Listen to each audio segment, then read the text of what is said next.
I came into this fight, like I said, you guys know how I feel about this guy, and he won his last. I felt when he started fighting, those guys were swinging toe to toe, banging it out, the crowd's going crazy. I just looked at him and smiled and said, that's my boy. He's going in and doing it the way he does it, and he's going to go out the way he wants to go out. He's either knocking him out or he's going to get knocked out. That's Chuck Liddell, man. Yeah. That's why he's the most famous guy in mixed martial arts. That's why he gets standing ovations when he loses. That's why he can't walk through airports. Because you know what? Fight fans love guys who are real fighters. And you will never in your fucking life meet a more real fighter than this guy is. He did not want to stop. He didn't want to quit. He wanted to take another run at the title. He loves to fight. The other thing about him, came to this press conference tonight. You know what I mean? It's very rare you see guys who lose, and especially guys in his situation. He's not in the best mood tonight, but he came, and that's who he is, that's the way he is, and that's why we all love him. Have you thought what kind of specific role he could do with the company after fighting? I'm not going to just, he's not just going to get a paycheck and whatever. I want him to be, play a role in this thing and actually come in and work and do something. So, yeah, I'm gonna give him a job. He's gonna do something. Are you thinking more public relations as opposed to like fighter management? Absolutely. No, I don't think that. I think he's great to go out and talk to legislators and go into these other countries and help us get these things open. He could work with Mark Ratner, things like that. Isn't it tough letting a guy like him go? Because the crowd, he got the biggest raves from everybody. He's a huge superstar. We could still make. Sell lots of tickets and make. It's not about that. I don't care about that, man. I care about him. I care about his health, and it's over, man. We all turn 40. It's over, and I would do that with any guy that it's over with. When it's over, and you have to accept it and move on. Like I said, how we built this company was using boxing as the blueprint. Don't let guys hang around longer than they should. Except Randy. Huh? Except Randy. Oh, Randy Couture is still beating people's asses, Chuck Liddell what has he lost, like 4 of his last 5 or something like that? Yep. Yeah. And if he wins tonight, is he still retiring? Who? Chuck. If he won tonight? It would depend on how he won. Listen, I've been pushing for retirement. He's my friend. I love him. I care about him. I wanted to give him, we sat down, we had a 2-hour talk, and he wanted to do this. I said, if you take this serious, if I hear you're in one fucking nightclub, if you're not training, if you're doing this, if you're doing that, it's over. That's it.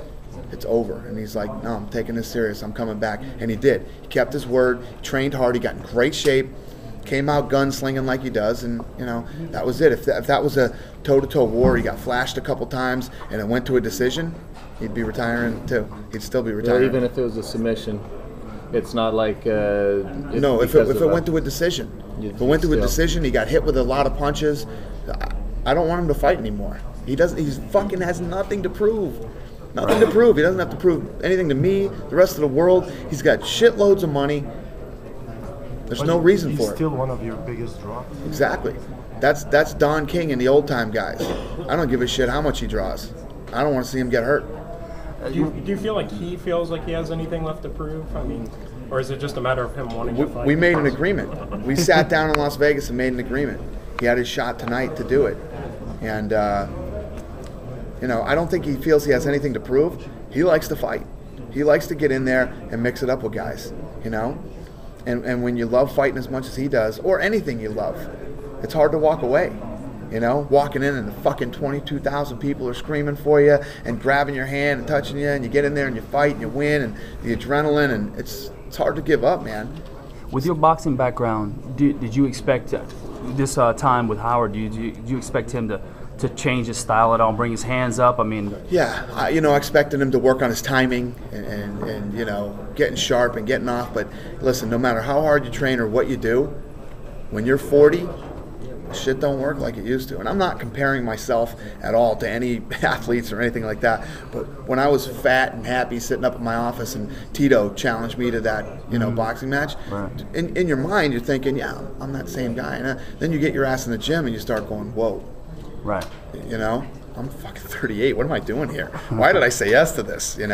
Believe me, I just went through that, and you just, you're fighting guys like Rashad Evans who are young, fast, explosive. Right. You know, these guys are young, really good athletes. Right. You know, it just gets, you know, we all get to that age where you just can't do it anymore. You think it's age or you think it's style? I think it's both. I think that, you know, when Chuck was younger, Chuck's chin was like this table. You know, he had a solid chin. You couldn't knock him out if you hit him with a bar stool. Right. You know, and then as we get older, all that stuff starts to go, and there's nothing you can do about it as much as you try to fight it. Chuck Liddell right now is still very viable and very marketable. You know, he's a guy who will sell out arenas, sell pay-per-views, and I don't give a shit about any of that. I care about Chuck Liddell, and I told him, dude, I told him after his last fight, it's over. That's it. You're retiring. And he didn't want to. He flew to Vegas and sat down and talked to me, and I made a list of demands that he had to follow, or he wasn't going to fucking fight. End of story. He wasn't going to fight.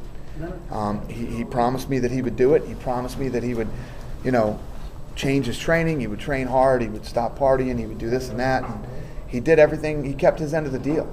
And he came out tonight like the fucking rock star he is, and fought the way he fought, and it was fun, it was exciting, and it was his last hurrah, man. I enjoyed it. I'm sure you guys enjoyed it. The fans enjoyed it, and that's it. I don't care how much money he can make, how much money we can make. I don't give a shit. He's never gonna fight again. He's retired. No matter what he said here tonight, no matter how he tried to, for a professional athlete, I just sat here and shut my mouth and didn't say anything. Going into this fight, you all knew what this fight was. I made it very fucking clear what was going to happen tonight. And it wasn't just if Chuck Liddell lost and got knocked out. Like I said, he could have gone to his decision, this would happen. A professional athlete, he can't handle that. He can't deal with that. He's still trying to deal with it, you know? The fact that he came to the press conference tonight, that he did the interview out. You see guys that just get so emotional, they blow out of the ring and they don't come to the press conference, you know? He's a stud, man. He came here tonight and he answered questions. And when you promoted the pay-per-view, why didn't you announce it that it was I Chuck did. Liddell? Oh, I did. Oh, it's It been was Chuck everywhere. Liddell's Oh, I've been retirement. saying It that. was his Yeah. last fight. David Spade texts me tonight and goes, "Don't fire him. We love him, you know. Like I'm gonna fucking fire him. That's it. You're out of here, you know." David Spade texted me tonight and asked me not to fire him. I said, "Dude, he's not fired. He's gonna be with us forever. He's my fucking best friend. I love this guy, you know." But you know, it's hard for people to comprehend. It's over, man. It's over. Over, and he has nothing left to prove. Is Chuck definitely the next Hall of Fame inductee for you guys? That's a good question. Yeah, maybe. Do you think you would do that induction soon, or give it some time? Possibly, yeah. Possibly. I got to figure out this whole thing with him and what we're going to do and how we're going to do it and all that good shit. All right, guys. Thank you.